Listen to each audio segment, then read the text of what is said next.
What's going on, my friends, and welcome back to another episode of Nerds from Hell. It's been so fucking long, I know, but it feels good to be here again, man. Sitting right next to me is my buddy Tyler, also known as Ghoul Punk. What up? Fellow nerd, fellow wrestling fan, overall really good friend of mine. The man behind the camera is my buddy Miguel, also known as LucidWorks. Yo, what up, guys? Badass photographer. All right, man, let's get to it. We got so much to talk about, man. So much shit to catch up on. Bunch of bullshit to do. Bunch of bullshit to do. Yup. This is what I mean by bullshit. Speaking of bullshit, where the fuck were you? Oh shit, I knew this was coming. Well, alright, to be honest with you guys, I've just been smoking. Been partying.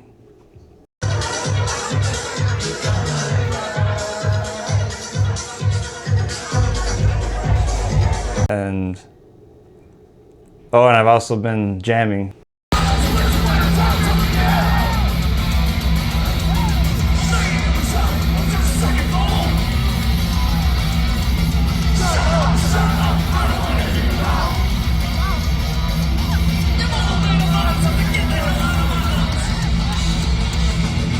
So that's what I've been doing. Other than that, you know, we're here. Isn't that all that fucking matters? That's what fucking matters, man. We're here. We're alive. It's a good day to be alive. Yeah, so today I mainly wanted to talk about, you know, the wonderful world of wrestling, because I feel like in 2025 wrestling has gotten so fucking toxic. Oh, I agree. You know, I feel like it's getting the same agree. treatment as Star Wars fans, as Marvel fans. It's, you know, it has people divided overall. It's just wild. It's gotten to a point where, you know, yeah, it's toxic, but at the same time, that toxicity is bleeding over into the wrestling fans' nostalgia. And I feel that the wrestling fans today, they have trouble letting go of the past. Okay. They cannot let go of the past for shit. Like, even, like, look at WWE. They're bringing in fucking legends like Hulk Hogan. Why is he still around? Yikes. Yep. And I know some Hulkamaniacs too that are diehard fans. I don't get it. I really don't fucking get it. This is what I mean, how wrestling has become toxic. But I know the last time that we spoke about wrestling, my buddy Jamie was here. We kind of did a list of like top 5 favorite wrestlers. Okay. You have a top 5, or I definitely have a top 5. It could be different eras. It could be the same era. Yeah, It no, doesn't most matter. definitely. Shit, it could be even different promotions. Really. Yeah. So if I'm gonna go in my top 5, one of them that's definitely on my list. He's a wrestler from back in the '70s. Ox Baker. Ox Baker, hands down. If you look at this guy, you know he's a bad guy. Like, just his presentation alone and the way that he wrestled, people hated him. He started a riot in Cleveland back in the '70s. He was wrestling, I think it was Junkyard Dog at the time. I can't remember, but he caused a riot so bad. His finisher is called the heart punch. So what he does is he grabs your arm, pulls you out, and he starts punching you right in the chest, like right in the heart. And people were booing him because weeks prior to this match, he did the heart punch on somebody, and then like days later, the dude ended up dying.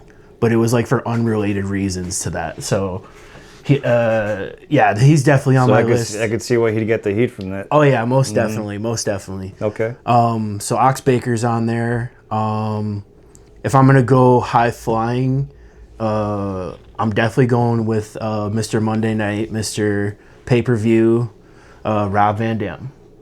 Okay. Rob Van Dam, I mean, RVD. the shit that he was doing in RVD. the shit that he was doing in ECW, insane, absolutely insane. His wrestling matches against Sabu alone are wrestling classics, and for that reason, he's on my list.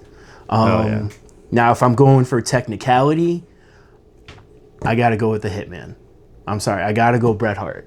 Bret Hart, his technical wrestling, In ring. Yep. unmatched. The only other wrestler I could think of that could keep up with his technicality in the ring would definitely have to be Mr. Perfect, Kurt Hennig.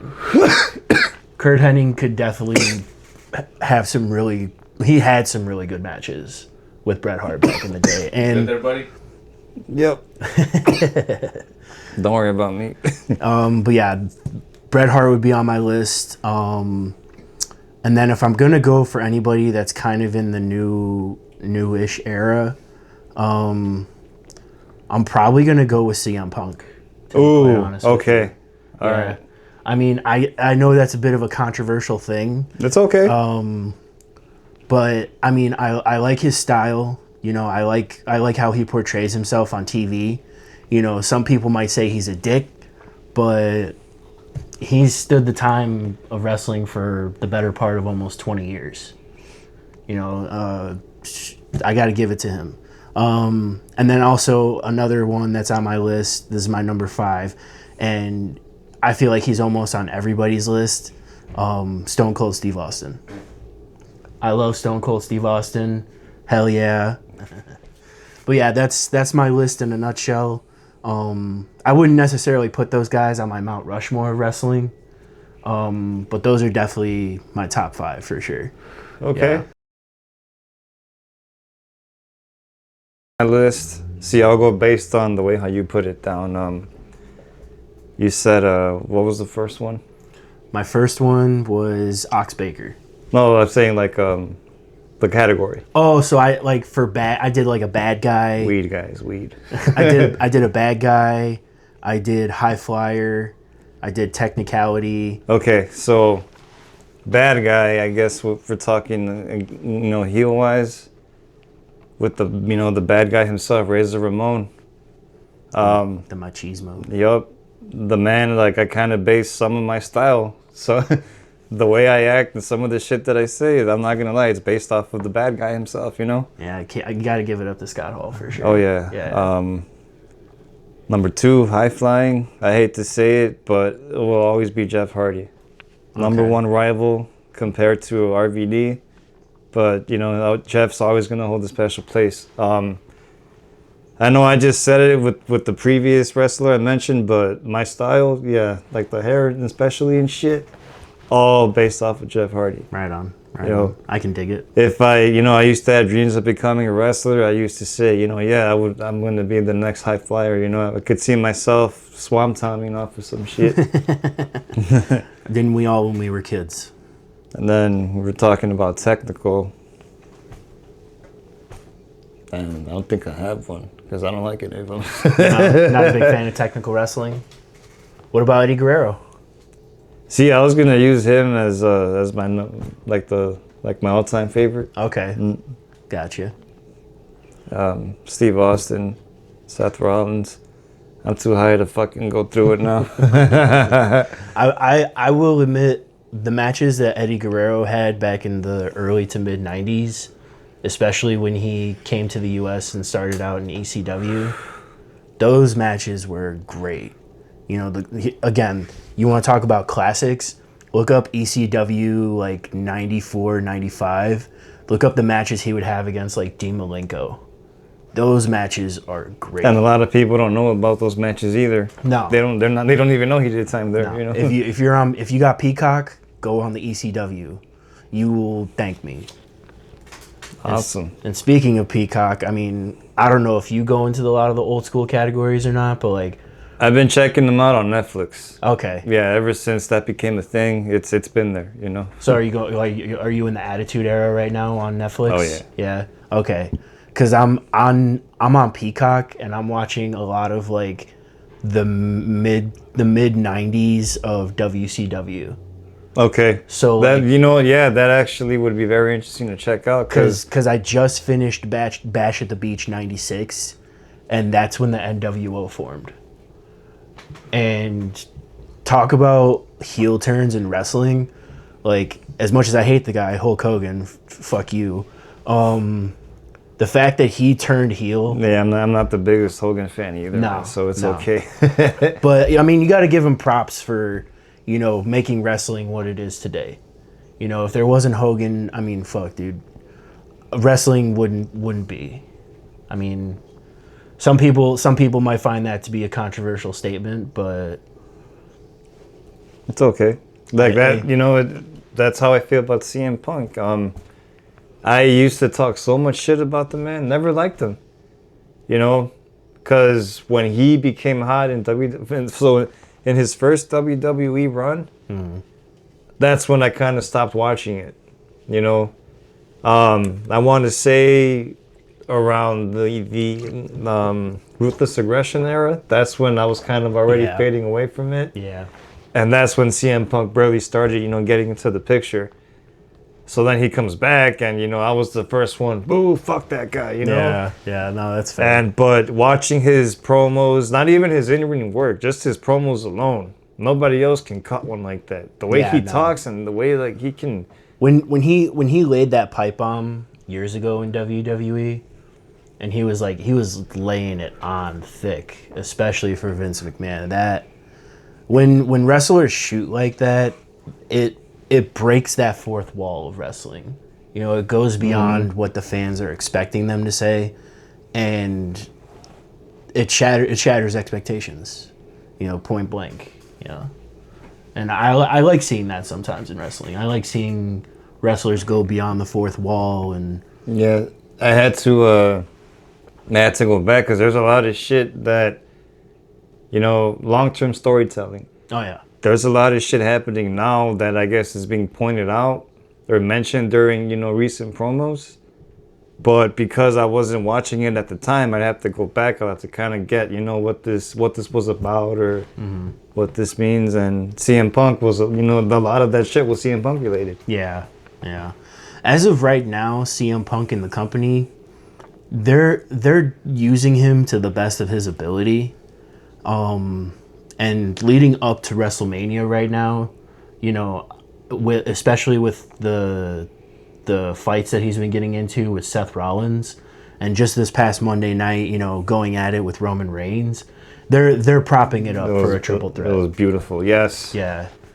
I saw that coming. You know, the triple threat. It was great in my opinion. That finish from that Monday night. Oh yeah.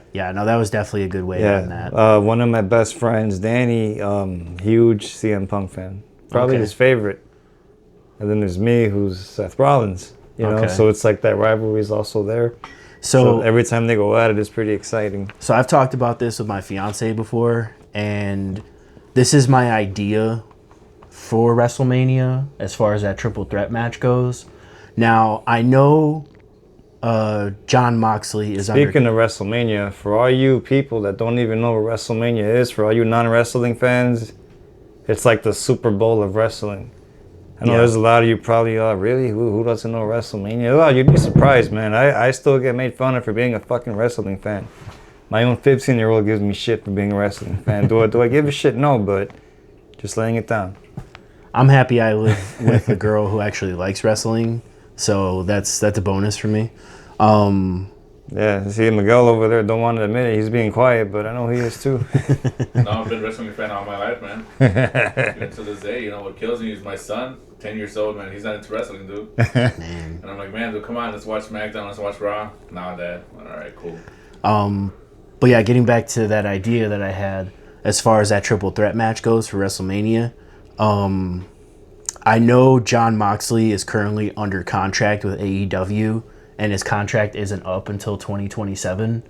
But one insane thing that I think WWE could do with that match is like halfway through the match, you know, have it be where like they're all down in the ring and they're like struggling to get up, and then out of nowhere he comes back as Dean Ambrose in the WWE, and he shows up at WrestleMania, and he comes into the ring and he lets bygones be bygones with fucking Roman Reigns and Seth Rollins, and they all start jumping CM Punk.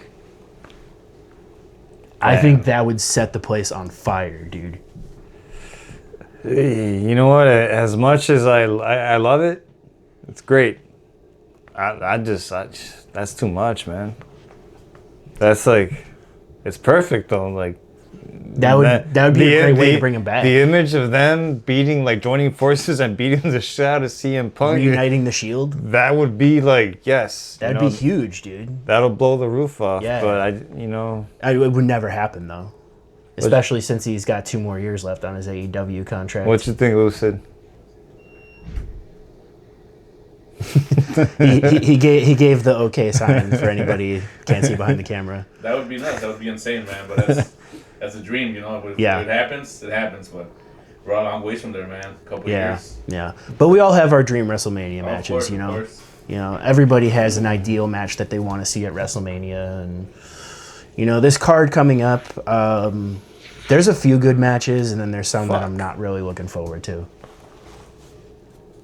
People think that they're still gonna fuck over Jey Uso. See, I don't know about that. When he won the Rumble, I'm like, it doesn't seem right. It doesn't seem like, you know, like oh well, cool, you know, whatever. I mean, I'm tired of Gunther at this point. Really, I'm really tired of Gunther. I wouldn't say I'm tired of him, but I'm tired of the way they're presenting him. He could be so much better, you know. Like, when's the last time he actually pinned an opponent and won a match? Submissions mostly. Exactly. He's only going for submissions in the ring, and I get it. You know, that's part of your gimmick. That's your style. That's what you do. But like in wrestling, you know, you got to keep things fresh. You got to be innovative. You got to have something that's a wow factor for the audience. And as far as Gunther goes, like, to me, honestly, I don't see that wow factor in him. There's nothing there that surprises me. I just don't. I love Jay. Yeah, Jay's great. I just don't see him as a, you know, I don't know how to explain it because he's championship material. Oh, yeah. But He's been with the company for over 10 years. Like, I don't know, something just tells me that he's gonna get screwed, you know?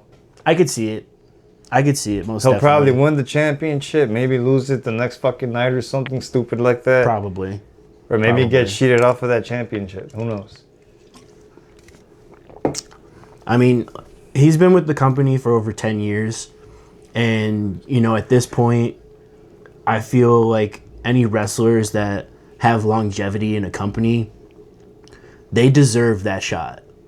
You know, they've paid their dues. They've gone up and down the road. And Jey Uso, I feel like he's at that point. You know, he's earned his title shot. He won the Rumble. I prefer Jimmy. I'm a no yeet. No yeet. I'm a no yeet. Yep. You know, he already botched. I don't know if you caught that mic fuck up during his promo with LA Knight. Oh yeah, that was pretty bad. Like it was more sad because it just tells you that he's used to being a tag team. You know. Well, then he was also part of the Bloodline, and who was doing a lot of their talking? Paul Heyman. Right. He was the man on the mic, you know. And after that Bloodline storyline kind of fizzled out a little bit, and then you got the new Bloodline with Solo and Jacob Fatu, like, you know, I get it. I get it. Jacob's going places, man. He's definitely going places. It's surprising to see how much the audience has turned around and is actually starting to accept him. It's impressive, but at the same time, I don't know. I don't know how I feel about, you know, this man putting wrestlers down for like 3, 4, 5, 6 weeks at a time, and then they make a comeback, and you know he ends up injuring them again or something. You know, So you're saying he needs a new gimmick?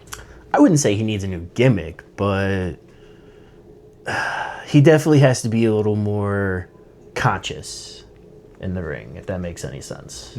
Like putting on a show rather than just going out there and doing like these squashes. Exactly, going fucking balls to the wall. Okay. Yeah. Same thing with Bronson Reed too. You know, Bronson Reed, big guy, but you know, at what was that, War Games? Yep. You know, he was trying to do a splash off the top of the cage, and he was trying to do it onto Roman Reigns. And who came and saved Roman Reigns? CM Punk. And when that happened, Bronson Reed, as soon as he hit that table, his ankles hit the ground, and he broke both of his ankles. So, speaking of broken ankles, sorry to cut you off. No, you're good. You guys saw that video on the internet that it was like a lucha libre match. It was like a big woman. Yeah. Oh no, I didn't see that She one. does a moonsault and completely breaks her ankle the moment she lands. Man, she just starts screaming in pain. Oh no, wait! I did see that. She like jumped off from the outside. Yes, right? I don't know her name or anything, but you know, mucho respeto, like much respect.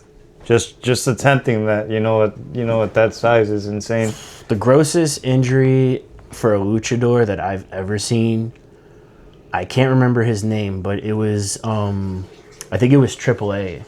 In Mexico. Yeah, AAA. This guy, he was gonna do a springboard front flip, like from in the ring outside, and he got his one foot on the middle rope, but his foot never came off the rope, and his momentum was like pushing him forward, and it was so much that he actually ended up like super hyper extending his leg, and you just see his whole body go forward, but his foot is still stuck on the rope.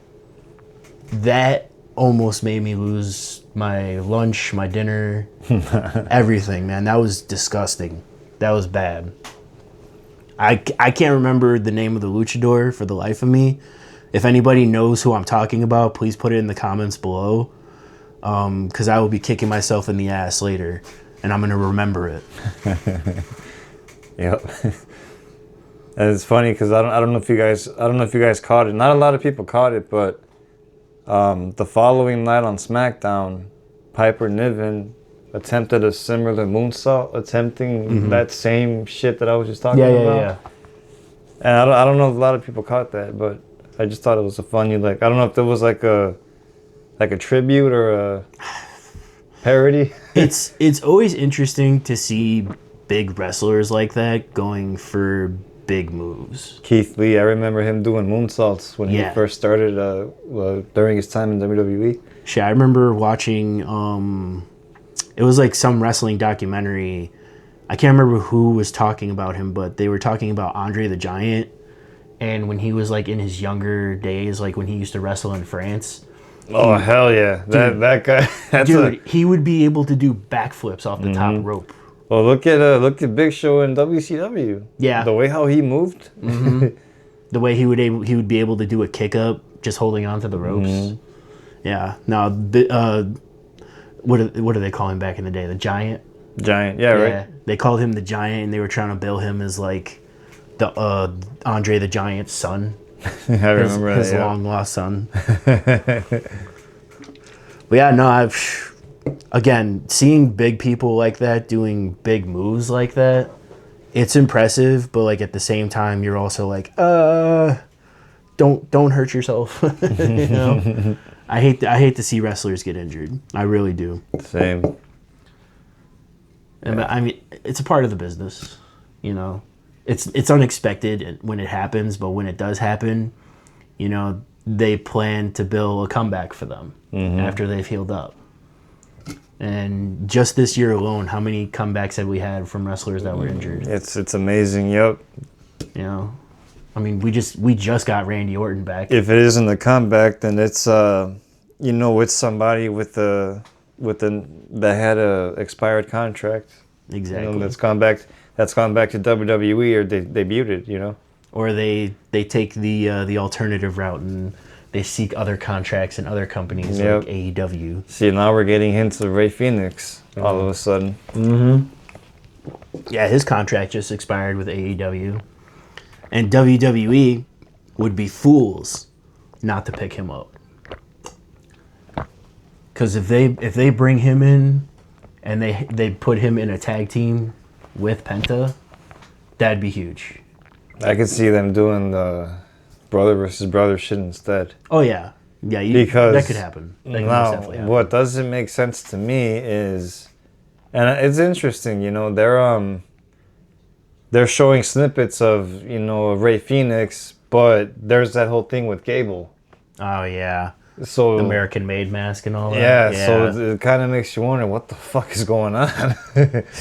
I mean, he's tired of losing to luchadors, you know, and rightfully so. I mean, he's a pretty built dude, man. Like the fact that he's that built. I'm sorry, but that's probably my favorite storyline right now. That shit's amazing. It is pretty funny. And what was it? The security, they were pulling away some other guy in an American-made mask, and Gable was interviewing right there. It's like, that wasn't me. Come on, yeah. Who's the dude in the mask then? Yep. I have questions and I need answers. At first, it was pointing towards Ray Phoenix, but then they showed that snippet of him. So hopefully it is.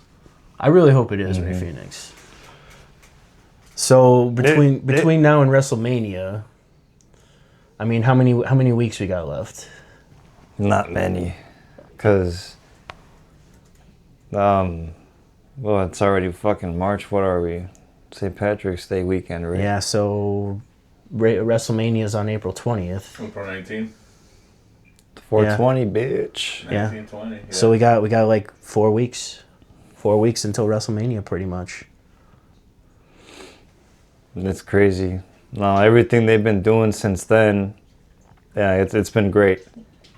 You know, Sami Zayn versus Kevin Owens. That was a good match. The performance they put on, it's something that, you know, we as fans never thought we'd ever see coming from WWE.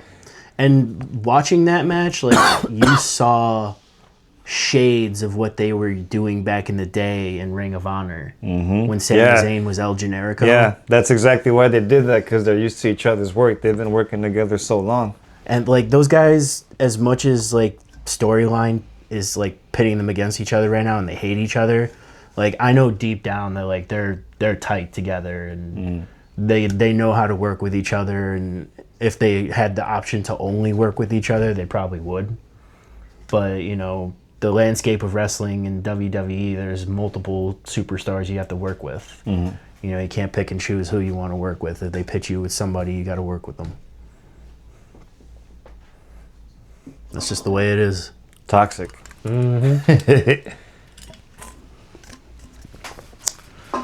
All right.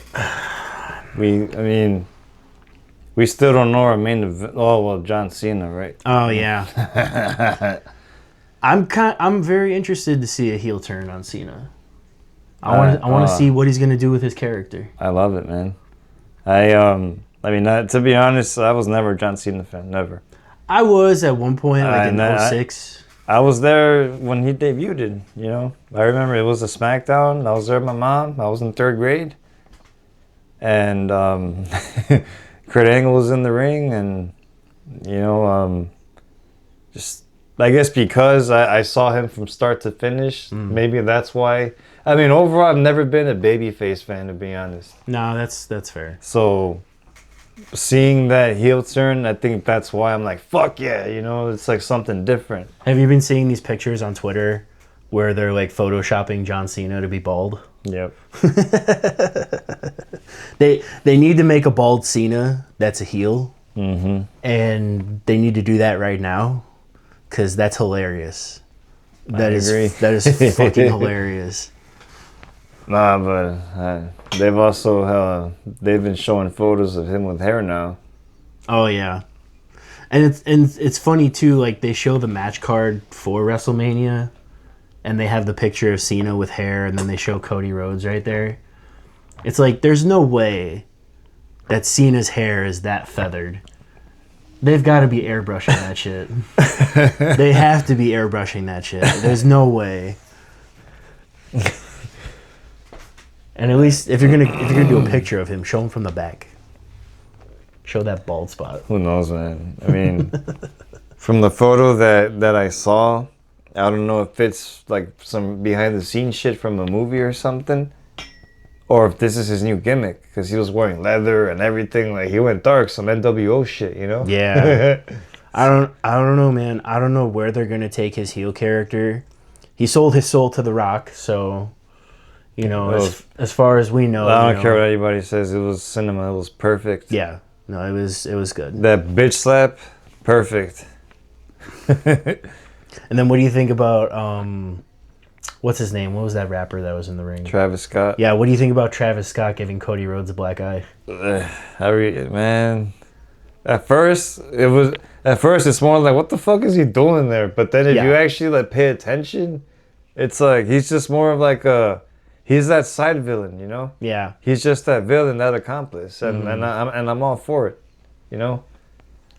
Now, him doing that whole sage bullshit in the background, I don't know about that. You're getting too spiritual for me Yeah, now. yeah, but I mean, if that's part of the gimmick, I mean, if he knew what he was doing, all right, cool, I respect it, man. But The last like spiritual type character in WWE that I could get behind, God, he was played by the same guy that played the Godfather. You know who I'm talking about? Papa Shango. Papa Shango, yeah. Yeah, Papa Shango. That's the only like spiritual type character I can get behind. And the Undertaker. Yeah, I mean, Matt Hardy's broken gimmick was somewhat spiritual. That was pretty good too. Yeah, it kind of gave off very like culty vibes though. Mm-hmm. Yeah, like he wanted you to drink Kool-Aid and watch his wrestling matches. Man, they got to bring back more stoners, man. Like, there's barely any. Yeah, the last stoner we had was Matt Riddle. Yep. And what's he doing now? I know he's still wrestling. I think various promotions. I'm not sure. He's like back on the independent circuit. Yeah, I was never a fan. He's another one where like they started like after my time. So I will admit, Matt Riddle, he had really good matches in CZW. Combat Zone Wrestling, like Matt Riddle, you want to talk like technical matches. That harkens back to like, you know, Eddie Guerrero and Dean Malenko, their technical matches. Matt Riddle and CZW, holy fuck, dude. Incredible. Incredible matches. CCW. Yeah, Combat Zone Wrestling, based out of Philly. Okay. Yeah. Nice. They do like hardcore shit. Like they'll body slam somebody through plate glass that's set on fire and they land on a bed of thumbtacks and barbed wire. What's the name of the promotion that Baron Corbin's fighting? Ooh, Is that the same one that you're talking about? I have no idea. I don't keep up with Baron Corbin. Cause I know he you know what I'm talking about, Miguel, or no? No, man. He I'm gonna look that shit up right now, man. Yeah, I don't keep up with Baron Corbin enough. I watch Monday Night Raw and I catch tidbits of Friday Night SmackDown here and there. I look forward to when they do a Saturday night's main event, which isn't that often. I should be watching NXT, and I'm not. It's horrible. And then I watch a lot of old school stuff. I like watching the old school stuff. And that goes back to my point at the beginning is like, you know, I hate to say this about myself, but I am one of those wrestling fans that does like the nostalgia factor of wrestling. Because it props up where we're at today. You know, without the gimmicks of yesteryear, wrestling wouldn't have what it has now. You know, factions and wrestling styles, how people present themselves during doing promos and walking out to the ring, and GCW. Is that Georgia? I didn't even check. Georgia? But essentially it's the same concept as what we know as far as, you know, wrestling goes. But they're allowed to beat the shit out of each other. Oh yeah. Yeah. And that again, that's how it is in CZW. Okay. Yeah, it's like they don't hold anything back there. Yeah. Man, I gotta check out more of those independent circuits. Oh yeah. No, I recommend CZW. They go back as as far back as like the late 90s, early 2000s. There was this one guy in the promotion, John Zandig, and they call him Zandig because like he had long black hair and like he kind of looked like Glenn Danzig a little bit. Okay. So like that was his thing, was like he looked like Danzig, but they called him John Zandig. For all you kids who don't know who Glenn Danzig is, lead singer of the Misfits. You don't know who the Misfits is? Legendary punk band. You don't know what punk is? Search it. He also sang for his solo band called Danzig, but that was after he formed his band after leaving the Misfits called Sam Hain. And they transitioned from like doing punk to like metal, and then Danzig finally started his solo career and he was just doing metal. Yeah. Not a fan. No, not a fan of Danzig. I like him. I liked him when he was in the Misfits. I think that's because I'm not a fan. Because I No. don't like the Misfits. Really? Oh man, Not one bit. Well, I'm not a fan of punk, to be honest. I love punk music. Like, I'm just straight up like thrasher, heavy metal. Like, I love hardcore punk, man. Back to wrestling. Yeah, you know, WrestleMania less than a month away. 420.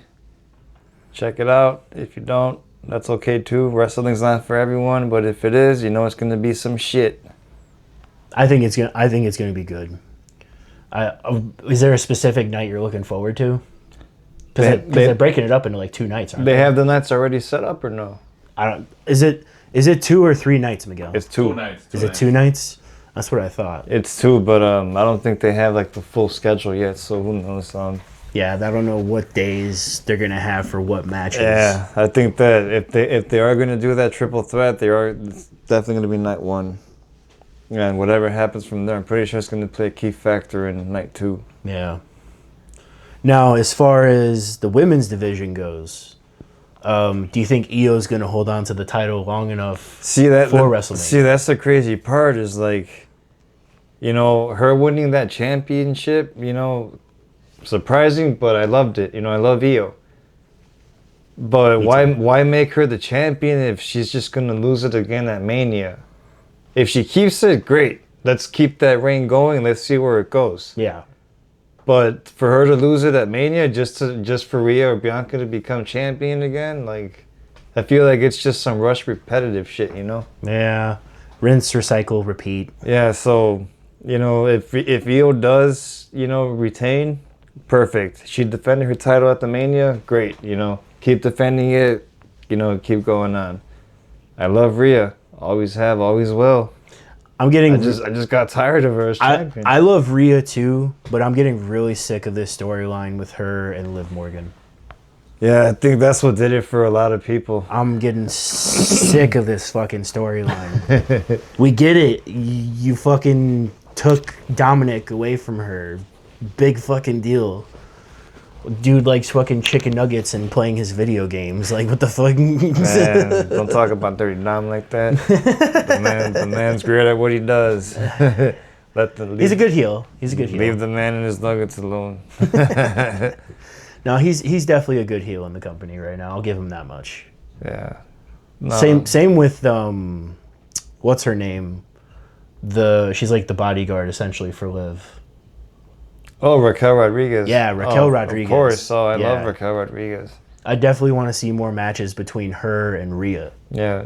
I think those would be really good. You know, she gets that pop from everyone every time she comes out, and she's supposed to be a heel, but it's because, you know, she's just all, even as a babyface, she was just so, I guess, too good of a babyface. Everybody loved her, you know. Yeah. No, I agree. And as a heel, you can tell that she's like forced. You know, it's forced. That's not really her. I mean, it's funny to see her backstage sometimes when they do those like Judgment Day promos or whatever, and like, you know, you got Carlito back there, and he's like, "Did Raquel ask about me?" You know, it's like, bro. Pretty much it. I got, you know, nothing else to talk about, nothing else to mention. I mean, Yeah, covered a lot of ground today. if there's anything else you want to discuss or want to hear, want us to talk about, anything you want me to smoke or jam to, leave it in the comments, man. Same thing with you guys. Oh yeah. No, I'll definitely be in the comments section. My high ass and shit. Once again, guys, if you want to go ahead and check out my buddy Tyler, you know, Mr. Ghoul Punk, not Global Punk, Ghoul Punk. that's at Ghoul_Punk_138 on Instagram. That's like my art account and shit. So like, if you guys are interested in my art or what I do, come check me out. Same thing with my buddy Miguel, Mr. Lucid Works on Instagram. Check out some of his photography, some badass shit. And then there's me, Mr. Darth Demonio on Instagram. Check out my shitty cosplays. Until then, man, see you guys in hell. You already know it. Oh, shit. Was that supposed to happen? Is that a real pumpkin bomb? I don't know. Oh, fuck.